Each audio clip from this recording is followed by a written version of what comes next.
सब मिथिलावासी के हमर प्रणाम। हमर बेटी के आग्रह है कि मम्मी एक गीत गा। तो हम लड़का बियाह कर काल जे जाय छथिन तखन के बाबा फूल बड़िया चंदन केरा गछिया ताही ठाम रामचंद्र दुल्हा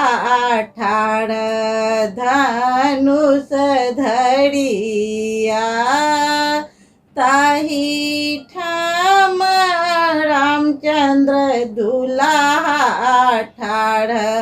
धनुष धरिया के अलारनी बाबू के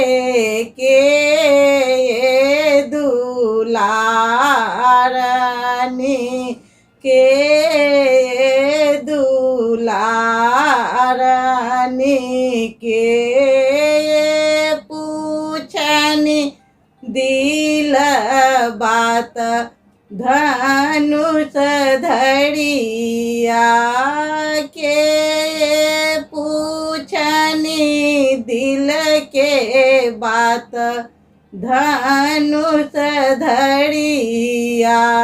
माए लारनी बाबू के बाप दुलारनी पीतिया पूछनी दिल के बात धनुष धरिया पीतिया पूछनी दिल के बात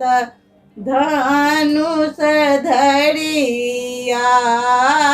आमा लारनी बाबू के पापा दुलारनी चाचा पूछनी दिल के बात धनुष धरिया किए बाबू मुहा माऊ उदास धनुष धरिया किए तोरा आहे बाबू आजन बाजन थोड़ भेल किए तोरा ओछ बड़ियात धनुष धरिया किए तोरा ओछ बड़ियात धनुष धरिया नए मोरा आहे चाचा आजन बाजन थोड़ भेल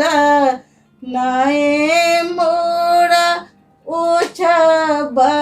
बड़ियात धनुष धरिया नए मोरा ओछ बड़ियात धनुष धरिया बम्बई नगरिया में बहिन बसती छथि बहिन बसई छथि बहिन के दिया न बजाई धनुष धरिया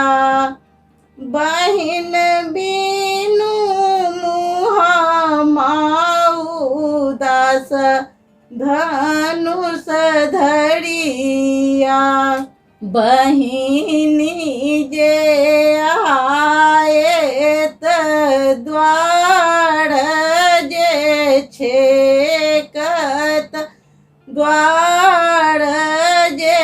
छेकत पूरत